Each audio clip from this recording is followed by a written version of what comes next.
Magandang umaga po sa inyong lahat mga kapatid. Mainit na ang panahon, ano po? At sa kainitan po ng panahon, nararamdaman din po ba natin ang bigat ng gastusin sa ngayon? Magkano na po ang krudo, gasolina? Pero biyaya ng Panginoon, nakakabili pa rin. Panalangin po natin na malampasan natin ang mga krisis na ito. At lalong pagtibayin ng Diyos ang ating pananampalataya.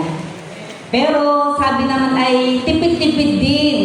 Ano-ano po ang ginagawa niyong pagtitipid sa panahong ito? Panay baga ang saltik ng gasol?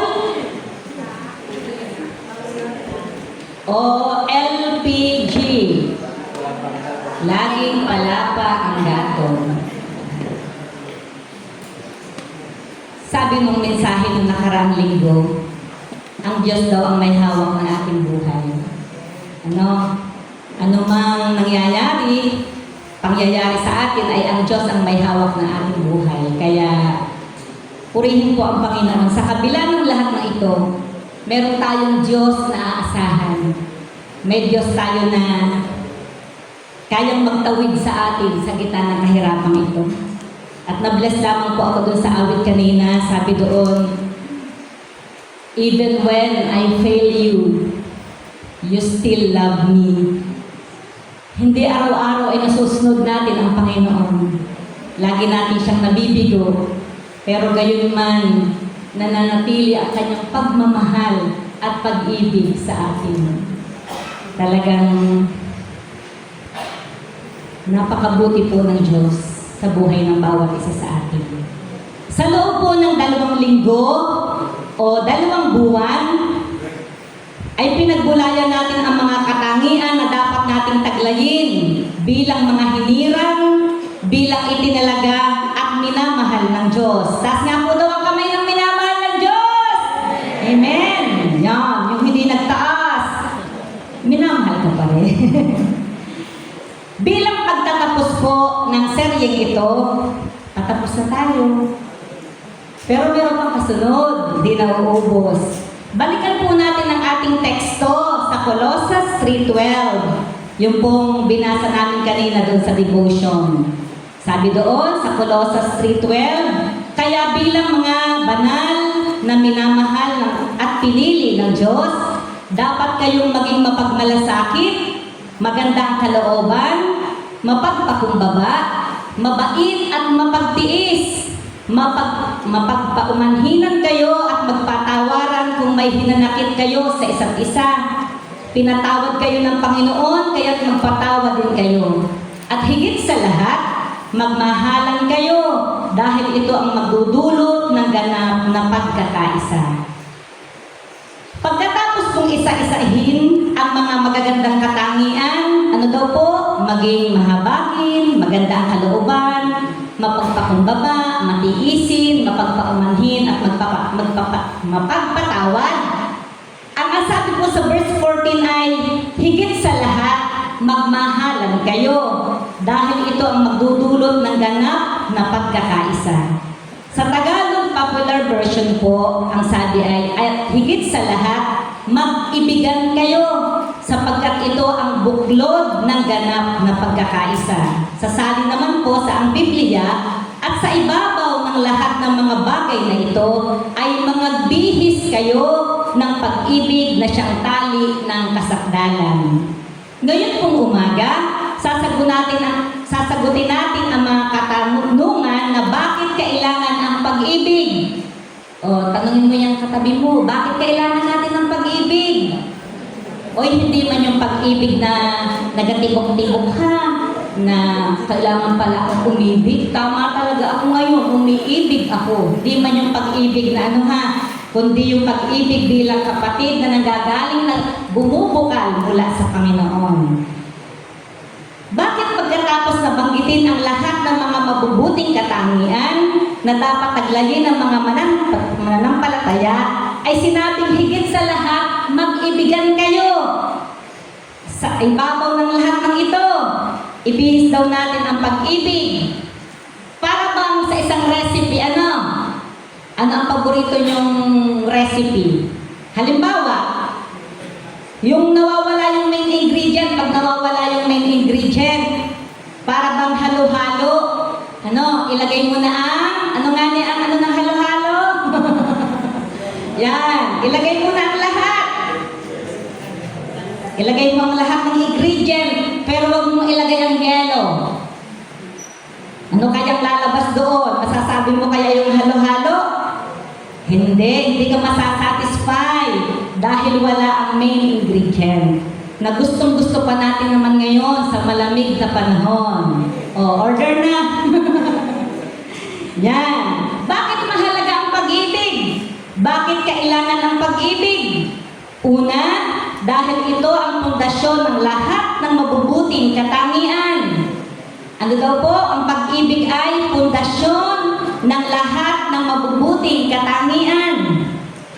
Sabi po doon, sa ibabaw ng lahat ng ito, at higit sa lahat ng mga nabanggit ni Pablo, na mabubuting mga katangian ay taglayin daw natin. Ibihis, isuot, palagi ang pag-ibig.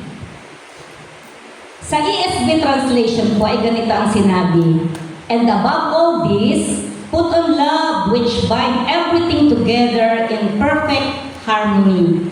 Ano ang ibig sabihin nito? Kung walang pag-ibig, di natin magagawa ang lahat ng mabubuting katangian na andun sa Colossus 3:12. Hindi natin magagawang maging mahabagin kung walang pag-ibig. Hindi tayo magiging maganda ang kalooban kung walang pag-ibig.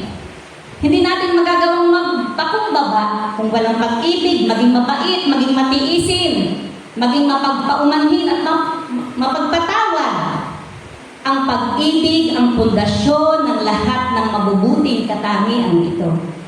Lahat ng iyon ay nagmumula sa isang pusong nagmamahal. Sabi man din, pwede ka daw magbigay nang hindi ka umiibig. Hindi po ba? Pwede kang magbigay kahit hindi ka nagmamahal, pero hindi ka pwedeng magmahal kung hindi ka nagbibigay. Lahat ng iyon ay nagmumula sa isang pusong nagmamahal. Sa pag-ibig, kumukuha ng kakayahan para magawa nating mahabag sa nangangailangan.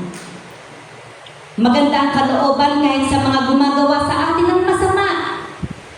May gumagawa ba sa atin ng masama? Ang suma total ng lahat ng magagandang katangian ay pag-ibig. Kapag umiibig tayo, magagawa nating natural na bubukal sa atin ang magagandang katangian iyan. Kaya ang totoo, hindi natin kailangang magpilit na maging mahabagin. Hindi natin kailangang magpilit na magkaroon tayo ng magandang kalooban, maging mapagpakumbaba, matiisin, mapagpatawad, mapagpaumanhin. Kusang bubukal ang mga iyan kung meron tayong pag-ibig.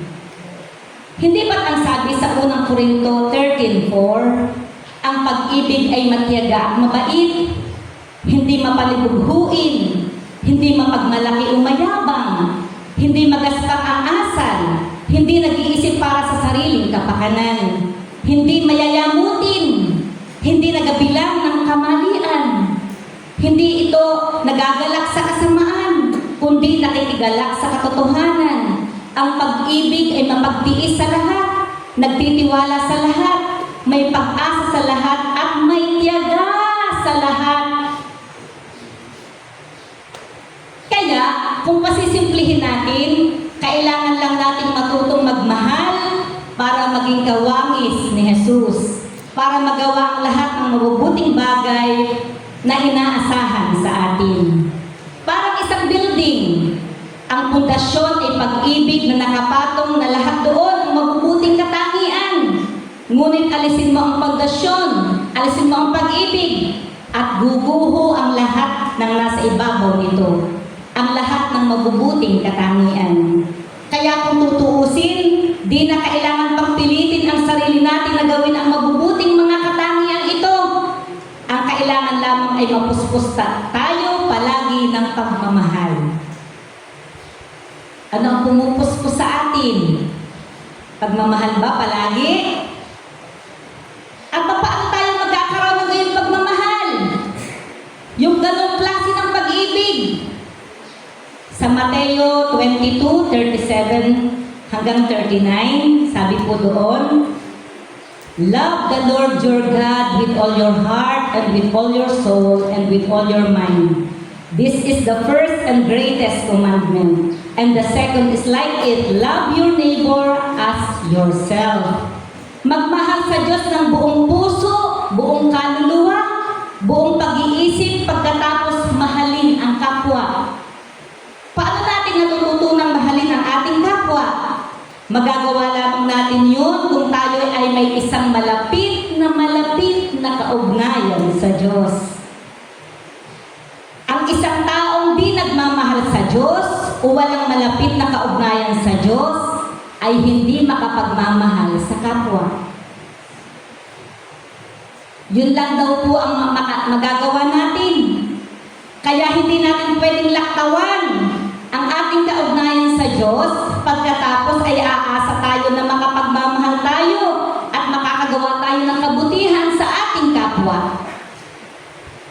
Ang totoo, ang problema natin sa pag-ibig sa kapwa ay sa kawalan ng kakayahang gawin ng mabuti o gawa ng mabuti ang ating kapwa ay nakaugat sa kawalan natin ng pag-ibig sa Diyos. Kailangan nating in-nurture ang ating kaugnayan sa Diyos, sa gayon, patuloy nating mamamahal ang ating kapwa. Kaya wag lang tayo magpilit na mahalin at gawa ng mabuti ang kapwa, kundi ayusin muna natin ang ating kaugnayan sa Diyos. Ang sabi sa Biblia, ang Diyos ay pag-ibig. Sa unang Juan 4, talatang 8, ganito po ang sabi, "Ang sino mang hindi umiibig sa kanyang kapwa ay hindi kumikilala sa Diyos, dahil ang Diyos ay pag-ibig." Ang pag-ibig ay hindi lamang isang konsepto o pakiramdam. Ang pag-ibig din naman ay isang persona. Kung wala ang Diyos sa ating buhay, hindi tayo makakapagmahal at makakagawa ng tunay na kabutihan sa ating kapwa. Nararamdaman po ba ninyo yun? Minsan, may mga tao tayong hindi natin agad mamahal. Minsan ay parang ang layo-layo natin. Pero bakit may time na namamahal na natin? Natatanggap na natin? Kasi nga, gawa ng Diyos yun. Hindi na tayo yun. Ang Diyos na ang gumagawa sa atin. At kung sa ating sarili, ay kanya pa. Kanya pa ano?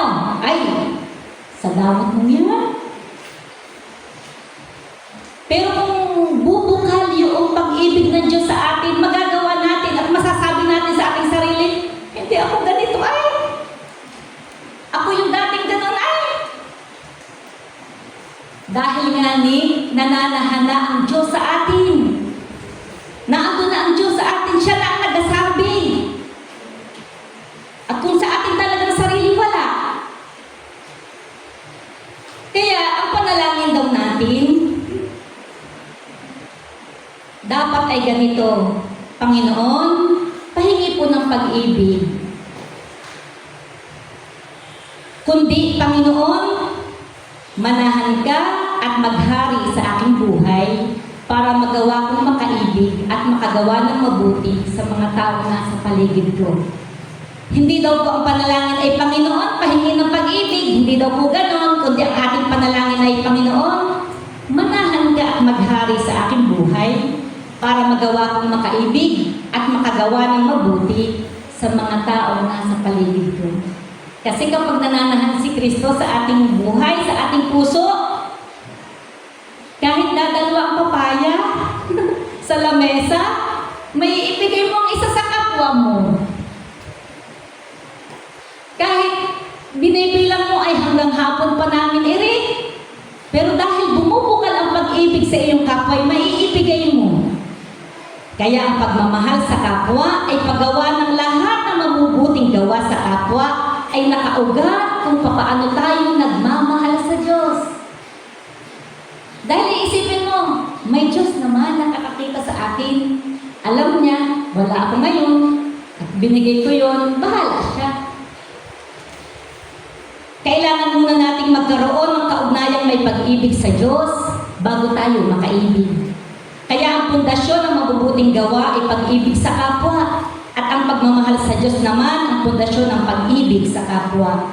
Nagmamahal tayo dahil ang Diyos ang unang nagmahal sa atin. Ang sabi po sa unang Juan 4:19, tayo'y umiibig pagkat ang Diyos ang unang umibig sa atin. Ang nagsasabing iniibig ko ang Diyos, subalit napupuot naman sa kanyang kapatid ay sinungaling. Kung ang kapatid na kanyang nakikita ay hindi niya magawang ibigin, paano niya maiibig ang Diyos na hindi niya nakikita?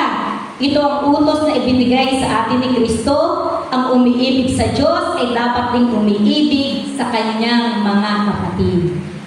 Ang taong tunay nakaranas at nakaunawa ng pag-ibig ng Diyos ay siya rin lamang makapagmamahal. Ano daw po? Ang taong tunay nakaranas at nakaunawa ng pag-ibig ng Diyos ay siya rin lamang makapagpapadama ng pagmamahal. Kung gayon, ang totoong dahilan ng kawalan ng pag-ibig natin sa isa't isa, ang mababaw na pag-ibig natin sa Diyos. Kung daw ang ating pag-ibig sa isa't isa ay mababaw, ganun din daw kababaw ang pag-ibig natin sa Diyos. Hindi tayo nagiging mabuti sa isa't isa dahil mababaw na ang pag-ibig natin sa Diyos at sa ating kapwa. Kapag nahihirapan tayong ibigin ang ating kapatid, kapag nahihirapan tayong ibigin ang ating kapatid, i-check agad natin ang ating kaugnayan sa Diyos.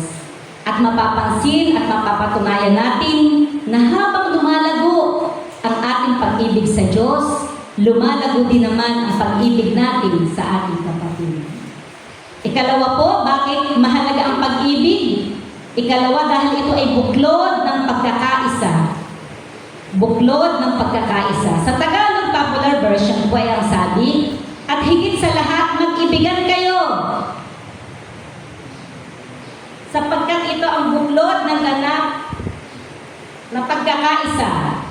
Ang salita ng Diyos at higit sa lahat, magmahalan kayo. Dahil ito ang magdudulot ng tunay na pagkakaisa. Bakit daw po kailangan mag-ibigan? Dahil ito daw ang buklod ng ganap na pagkakaisa. Kailangan nating magkakapatid na magmahalan dahil ito ang nagbubuklod sa atin sa ganap na pagkakaisa.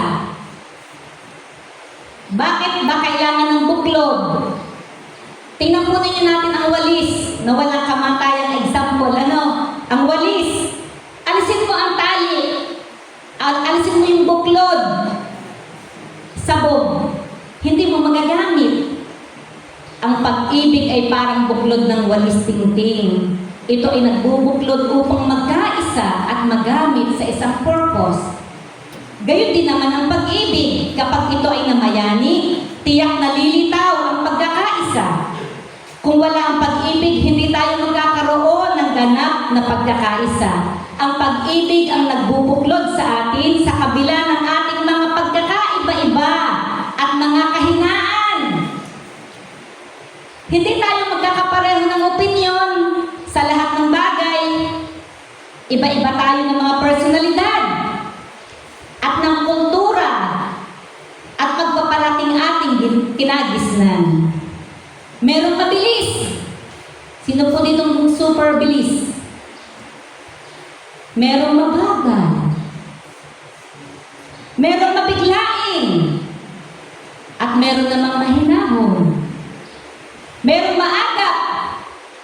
At meron din namang hindi. Ang lahat ng minor differences na ito ay hindi hadlang sa pagkakaisa, kundi ang kawalan ng pag-ibig.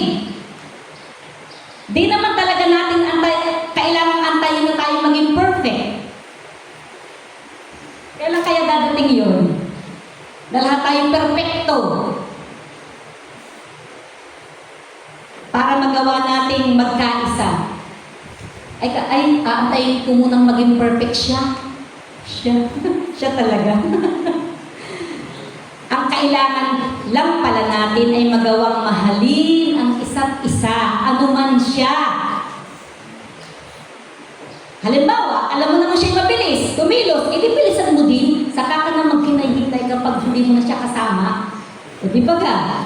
Kapag alam mo siya ay on time, o edi agahan mo. Ano man ang pagkakaiba-iba ng ugali, ano man ang pagkakaiba-iba ng character, pinagmulan, kung mayroong pag-ibig, ito ang magbubuklod sa atin sa pagkakaisa. Walang puwang ang pagkakabaha-bahagi at pagkakampi-kampi sa isang iglesyang pinaghaharian ng pag-ibig. Kung matututunan natin magmahalan sa isa't isa, walang lugar ang pagkabaha-bahagi. Bakit baga tayo mani nagkakawatak-watak? Kasi, pare-pareho tayong may iba't ibang gusto at ipinapakipaglaban. Ano? Gusto ko naman yun eh. Ano naman nanalo? O, no? At kapag hindi natin napanalo ang ating mga gusto at mga hinaing, ay mag-aimis lamang tayo ng mag-aimis ng hinanakit. Hindi natin maibulalas. Iimisin na lang natin yung sa ating puso. Yung mga hinanakit na yun. Ngunit ang sabi sa Biblia, love does not keep the records of wrong. Hindi magaspang ang pag-uugali. Ang pag-ibig ay hindi makasarili, hindi magagalitin, hindi mapagtanim sa kapwa. Dahil ang taong walang pagmamahal o mga taong kakaunti ang pagmamahal ay magatara na lang ng magatara ng kasalanan, ng mga sakit na kanyang naramdaman. Sinabi naman, tara. Yan ano, tara ng tara. Pero kung meron tayong pagmamahal, hindi na tayo gataran. Mga sakit na yon. Kapag punong-puno ka ng pagmamahal, magagawa nating ipatawad yung itatara natin. Huwag nang magatara. Ano daw yun? Nakakapagbigay ng sakit sa puso. Ano? Huwag na tayong magatara. Magagawa nating ipatawad, palampasin ang anumang magagawa na ginagawa sa ating pagkakasala. Di na pinapalaki dahil natatabunan ng pagmamahal. O di ba sa asawa? O, laging asawa ha, mga dalaga, pakatandaan. O, na talagang mananalangin. Tiga sa asawa, kapag nagkakatampuhan at nagadata ka na, ikaw man din, ganyan. Pero mahal mo, natatabunan man din dahil yung laking pagmamahal mo. Ganito sa ating kapwa. Itulad natin para sa ating asawa. Ano? Natatabunan, ang sabi po dun sa unang Pedro 4:8, above all, love each other deeply, because love covers over a multitude of sin. Sa New Living Translation po ang sabi mo, most important of all, continue to show deep love for each other, for love covers a multitude of sins. Ang sabi ko ay continue. Ipagpatuloy. Dahil bilang tao, titigil ang ating pagmamahal kapag may nakikita tayong maiba sa kanila. Ay, ayaw ko na dun, ganun pala yun. Ano? Titigil ang ating pagmamahal. Ang sabi po dun sa BLB, above all these things, having fervent love among yourself, because love covers over a multitude of sins. Parang matatabunan ng pag-ibig ang napakaraming kasalanan, kailangan daw nating magmahal ng malalim, tuloy-tuloy at maalab. Tuloy-tuloy ang pagmamahal. Kahit na ginagawa na ako ng masama, oo. Parang mahirap ano? Parang mahirap gawin. Paano hindi tayo magkakaisa? Kung ganitong klaseng pag-ibig meron tayo para sa isa't isa. Kung ang kasalanan ay gabarko, laki naman nun. Ay, ang pag-ibig naman natatagod doon ay kasing laki ng dagat. Wow! Ganun kalaki. Ay, ang ating kasalanang iniimis galing sa ating kapwa ay kasing laki pa lamang ng ano? Buko ng bayabas. O ano? Kahit daw siya kasing laki ng barko, yung kasalanan ginawa sa atin. Pero ang pagmamahal naman natatabon dito ay kasing laki ng dagat. Tabon na tabon ang kasalanan iyon. Habang hindi pa tayo tuluyang nagiging ganap at nagmamature, talagang magkakasakitan tayo at magkakasakitan. Magkakatampuhan. Magbubungguan ng iba't ibang mga ugali. Talagang hindi mo mamamahal ang iyong kapwa kung lagi kang magatara ng kapintasan ng iyong kapwa.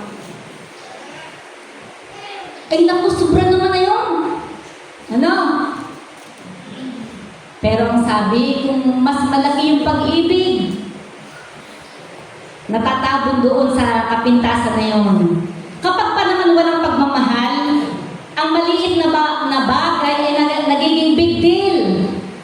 Maliit lang yun. Ulo lamang yun ng tuyo. Pinag-agawan pa, ay naging big deal na, parang isang lechon. Ano? Pero kapag punong-puno ka ng pagmamahal, ang big deal ay hindi nagiging big deal para sa iyo dahil natatabunan nyo ng pagmamahal. Kung big deal sa atin, kahit ang maliit na pagkukulang, palatandaan niyo yun, nakapos pa ang ating pag-ibig. Nabiro ko lang ng konti, ay itatara na hanggang sa ilang buwan. Ano? Pero kung yun ay punong-puno ka ng pagmamahal mula sa Panginoon, natatabunan yun. Kasi ganoon din naman tayo, ano natin yung ating sarili. Ano pa yung, ako'y nasasaktan. Ako kaya, nakakasakit din sa iba. Huwag nating hangarin maging perfect ang ating kapatid. Dahil alam naman natin, hindi mangyayari yun sa buhay na ito. Saan lamang magiging perfect tayo? Sa langit. Ipanalangin natin ang ating iglesia na tayo maging ang ating iglesia ay maging loving church. Hindi perfect church. Ang totoong pag-ibig, ang kailangan natin tulad ng pag-ibig ni Jesus. Kapatid, baka naman kailangan nating baguhin ang ating panalangin muli. Sa halip na Panginoon, baguhin mo po sila, nang mamahal ko sila. Siya po ay ganun. Baguhin mo naman siya. Talagang siya ay parang galing na galing mo sa sarili mo ay Kundi, Panginoon, baguhin mo po ako nang sa ganun, mamahal ko sila. Panginoon, baguhin mo po ako nang sa ganun, mamahal ko sila. Palagi at palagi tayo nakakakita ng mga kagalit-galit, nakakauyamot. Kung wala tayong pagmamahal, ay iiral ang mga di pagkakaunawaan at mawawala ang pagkakaisa. Ngunit kung magmamahalan tayo, makakamit natin ang ganap at tunay na pagkakaisa. Sabi sa talata, kapag sinabi natin ganap, wala kahit kaunting pagkakabaha-bahagi. Pwede pala yun. Mga taong hindi ganap, hindi perfect, dahil natututong magmahal ng malalim ay nagiging ganap ang pagkakaisa. Pwede pala tayong maging perfectly united, imperfect church. Isang di perfectong church, pero ganap na nagkakaisa dahil sa pag-ibig. Sinabi din ng tunay na pagkakaisa kapag nagmamahalan tayo bilang isang iglesia, nakakamit natin ang tunay na pagkakaisa. Hindi lamang tayo parang nagkakaisa sa panlabas. Hindi natin inapeke ang pagkakaisa. Sa halip, magiging totoo ang ating pagkakaisa dahil sa pag-ibig. Kaya sa susunod na madama o makita natin na mayroong may umuusbong pala na pagkakabaha-bahagi, pagkakampi-kampi, idalangin natin ng pag-ibig ng Diyos ang maghari sa iglesia. Paikatlong punto, bakit mahalaga ang pag-ibig? Ikatlong punto po, ito'y nagpapaging ganap. Ang sabi po sa King James Version, and above all these things, put on charity, which is the bond of perfectness. Ayon sa talata, ang pag-ibig daw ang tali ng kasakdalan o bond of perfectness. Ang ibig sabihin, ang pag-ibig ang nagdadala sa atin ng pagiging ganap o matured bilang mananampalataya. Hindi nito ibig sabihin na magiging perfect tayo at kailanman na hindi magkakamali, kundi magiging ganap o buo ang ating pagkatao at pananampalataya kapag ang pag-ibig ang naghahari sa atin sa pamamagitan ni Kristo. Pagkatapos banggitin ang lahat ng mabubuting katangian na sinabi kanina, sinasabi ni Pablo na hindi pa rin sapat ang lahat ng iyon kung wala ang pag-ibig. Mawawala ng kabuluhan ang anumang pagsisikap nating maipakita ang mga katangiang yun kung hindi nakaugat, kung hindi nakaugnay sa pag-ibig. Para itong puzzle, kahit kumpleto na ang mga piraso, kung hindi sila magkakakabit, hindi mo makikita ang isang buong larawan. Ang pag-ibig ay nagdurugtong sa lahat upang mabuo ang kabuuan ng ating pagkatao. Kaya ang pag-ibig ay nagdadala sa atin ng spiritual maturity at completeness. Kung wala nito, mananatiling kulang ang ating paglago kahit gaano pa karami ang ating alam o nagagawa. Ang sabi po sa unang Juan 4:12, wala pang taong nakakakita sa Diyos. Ngunit kung nagmamahalan tayo, ang Diyos ay nananahan sa atin at ang kanyang pag-ibig ay nagiging ganap sa atin. Napakaganda po ng katotohanan ito. Hindi man nakikita ng tao ang Diyos. Hindi nakikita ng tao ang Diyos. Nakikita nila siya sa paraan ng ating pagmamahalan. Kung tayo daw po'y nagmamahalan, kung tayo nagkakaisa, makikita ng mundo ang Diyos sa atin. Kung paano natin ina-practice ang ating mga sarili at nagiging culture na ng church ang pagmamahalan. Ibig sabihin, ang pag-ibig ang ebidensya ng presensya ng Diyos sa ating buhay. Kapag tayo ay tunay nagmamahal, doon nagiging ganap ang pag-ibig ng Diyos sa atin. Kaya ang pag-ibig ng Diyos na tinanggap natin ay hindi dapat manatili lamang sa ating puso. Ito ay dapat umaagos patungo sa iba. Para itong ilaw, hindi mo kailangan ipaliwanag kung ano ang ilaw. Sapat na itong makitang nagliliwanag at ang dilim ay kalaunang nawawala. Ganito rin ang pag-ibig. Kapag ito ang tunay na nasa atin, kusa itong makikita ng iba at mararamdaman nila ang presensya ng Diyos sa atin. Hindi sapat na sabihin kasama ko ang Diyos kung ang buhay mo naman ay puno ng galit, kung ang buhay mo naman ay puno ng sama ng loob, pagkakawatak-watak. Ang tunay na presensya ng Diyos ay nahahayag sa pamamagitan ng pag-ibig na praktikal, pag-ibig na consistent, at pag-ibig na totoo. Kapag sinabi mong pag-ibig na praktikal, ay di lang damdamin, kundi aktibong paggawa ng mabuti, pagsasakripisyo at pagmamalasakit sa kapwa na walang inaantay na kapalit. Ito ay mapagtiis, mabait, hindi naghahanap ng sariling kapakanan at nagpapatawad. Yun daw po ang pag-ibig na praktikal. May ginagawa tayo. Consistent, nagpapatuloy, at pag-ibig na totoo. Kapag tayo ay tunay na nagmamahal, kahit mahirap, kahit hindi natin gusto minsan, kahit hindi deserve ng iba, doon nahahayag na ang Diyos ang kumikilos sa ating buhay. Yung nasabi ko po kanina, pinapupukal ng Diyos yung pag-ibig. Hindi tayo dating ganon. Ang sasabihin ay, ang Diyos na ang gumagawa sa iyo, hindi na sarili mo. Dagdag pa rito, sinabi sa Roma 13:8, huwag kayong magkakaroon ng sagutin kanino man, maliban na kayo magmahalan sa isa't isa, sapagkat ang pagmamahal sa kapwa ay nakakatupad na sa kautusan. Ibig sabihin, ang pag-ibig ang katuparan ng kautusan. Lahat ng utos ng Diyos ay natutupad lamang sa isang bagay, ang magmahal. Kaya kung nais nating mamuhay ng tama sa harap ng Diyos, hindi dapat na alam natin ang kautusan lamang. Kailangan natin ito'y isabuhay sa pamamagitan ng pag-ibig. Isipin natin ang isang prutas. Yung example din kanina sa aming gulay doon. Halimbawa, orange juice. Hindi pwedeng lemon juice o apple juice. Dahil kung ano ang nasa loob, iyon ang lalabas. Ganito rin naman darating ang panahon na pipigain at pipigain ang ating buhay. Maaaring sa mga problema sa pamilya, sa trabaho, sa relasyon, kapag tayo ay naipit, kapag tayo nasaktan o nasubok, ano ang lalabas sa atin? Katulad ng orange juice, kapag piniga, lalabas? Yung katas. Ano ang lalabas sa atin kapag tayo ang piniga?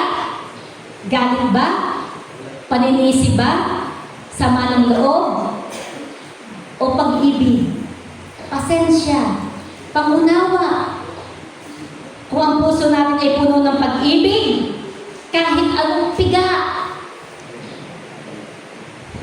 kahit anong piga ng buhay, pag-ibig pa rin ang lalabas at maipakita natin. Pero kung kulang tayo sa pag-ibig, at hindi nagiging ganap ang pag-ibig na meron tayo kay Kristo, doon lalabas ang galit, doon lalabas ang sama ng loob, ang pagkakawatak-watak. Kaya kung ano ang laman ng iyong puso, iyon ang lalabas sa buhay mo kapag ikaw ay humaharap sa mabibigat na mga suliranin at sitwasyon. Hindi sapat na sabihin natin na marunong akong magmahal. Kailangan punuin natin araw-araw ang ating puso ng pag-ibig. Ngayon, paano natin yun gagawin? Sa pamamagitan ng pakikipag-ugnayan sa Diyos, sa panalangin at sa Kanyang salita at sa pagsunod sa Kanyang kalooban. Kailangan munang ma-develop sa ating isang kaugnayang may pag-ibig sa Diyos. Hindi tayo makakapagbigay o makakapagpakita ng pag-ibig sa iba kung wala tayong kaugnayang may pag-ibig sa Diyos. Ang sabi po ni Pablo sa unang Korinto 13:11, nang ako'y bata pa, nagsasalita akong gaya ng bata, nagdaramdam akong gaya ng bata, nag-iisip akong gaya ng bata. Ngayong maganap na aking pagkatao, ay iniwan ko na ang mga bagay na pagkabata. When I was a child, I spoke like a child, I thought like a child, I reasoned like a child. When I became a man, I gave up childish ways. Ang isang bata ay hindi natin inaasahan na magsalita. Hindi natin inaasahan dadama, mag-iisip, mangangatwiran. Tulad ng nasa tamang edad na.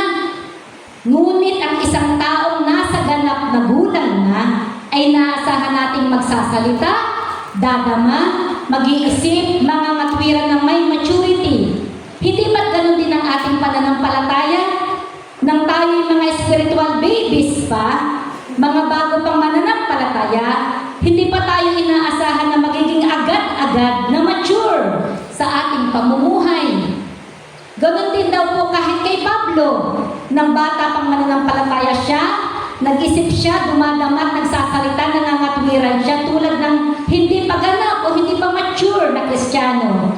Ngunit, nung siya'y lumago na at naging mature, iniwanan na niya ang kanyang mga immature, ang kanyang mga selfish action, ang kanyang mga pag-iisip, damdamin at mga pangangatwiran. Iyon ay dahil natutunan niyang umibig. Tayo man ay hinihikaya na taglayin ang pag-ibig na ito, na tanging paraan para tayo tunay na maging mature na Kristiyano. Hindi ba?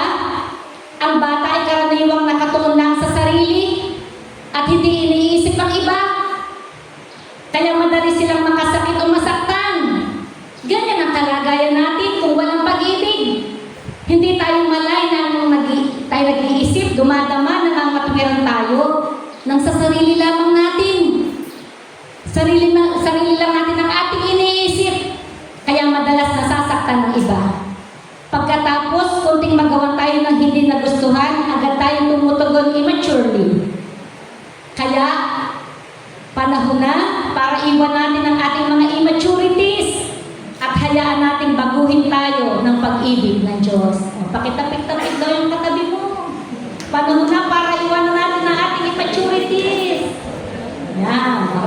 tayo ay mabuhay-buhay, ano? Iwanan na natin at hayaan tayong baguhin ng pag-ibig ng Diyos.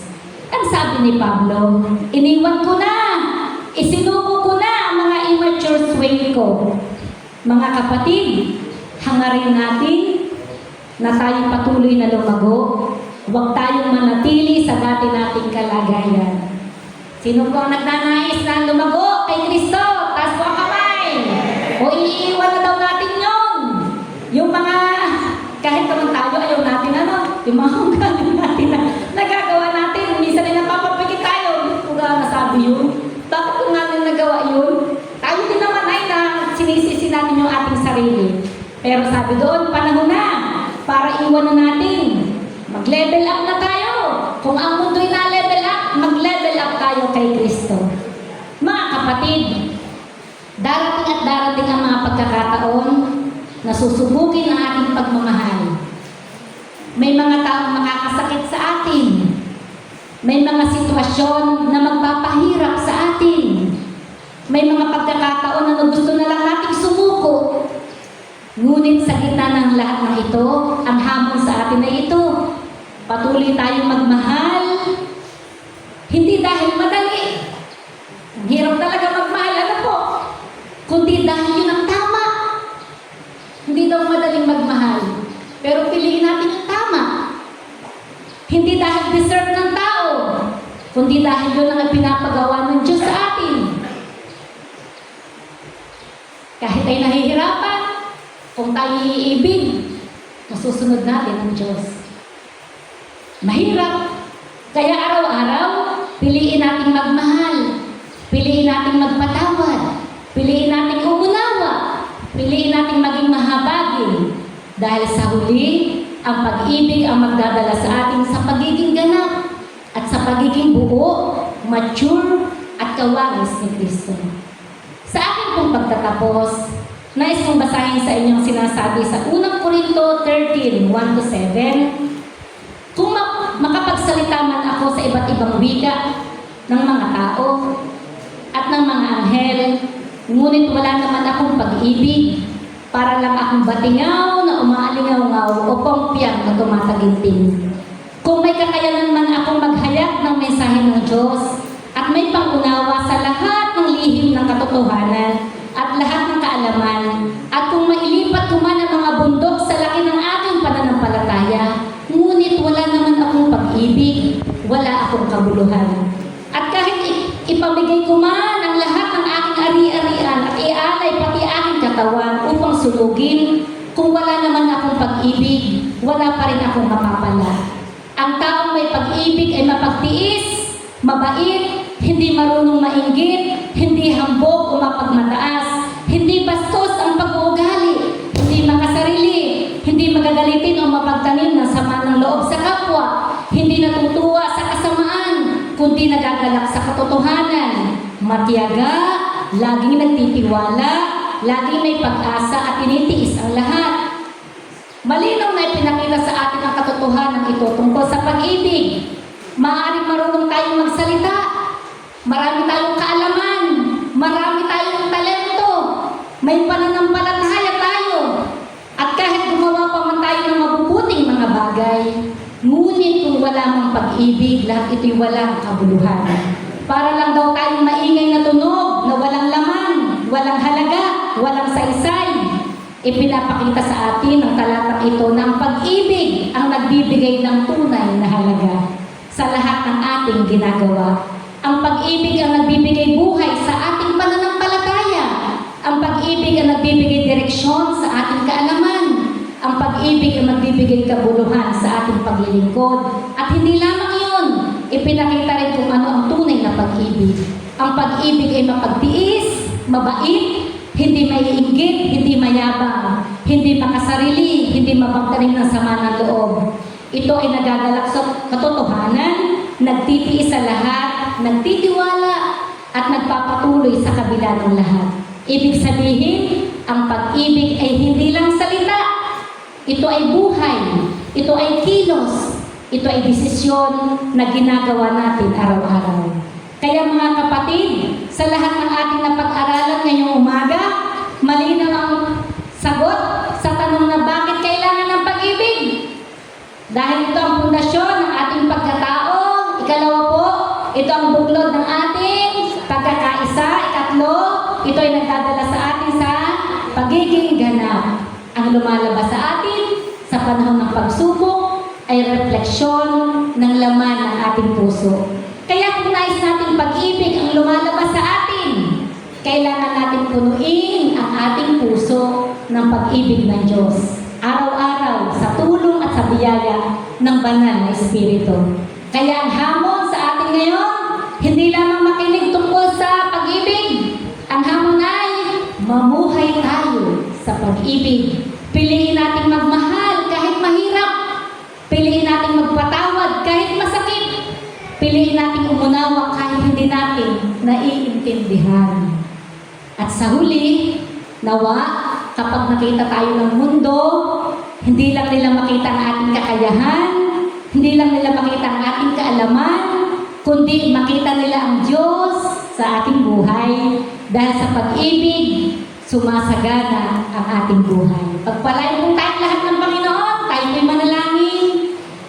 O aming Diyos, kami po'y nagpapasalamat dahil kayo ang unang nagpamalas at nagpadama sa amin ng pag-ibig. Wala na pong makakapantay sa pag-ibig na ginawa mo para sa amin.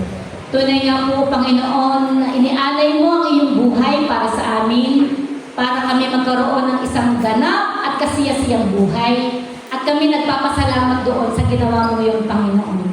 Salamat po, Panginoon, ang panalangin namin, kami naman ngayon ang makapagpadama ng pag-ibig para sa iba. Tulungan po ninyo kami, Panginoon, hindi namin kaya. Ang aming po, Panginoong nais palagi ay aming sarili, ang aming sarili ang aming naintindi, ang aming sarili ang aming nauna. Tulungan po ninyo kami, Panginoong, magpadama ng pag-ibig na nanggagaling sa inyo. Sapagkat yung pag-ibig na nanggagaling sa inyo, bubukal at bubukal, Panginoon, sa paraang hindi namin, Panginoon, pipilitin, kundi kayo na ang magbibigay sa amin ng pag-ibig para sa aming kapwa. Panginoon, salamat sa mga katotohanan na ito.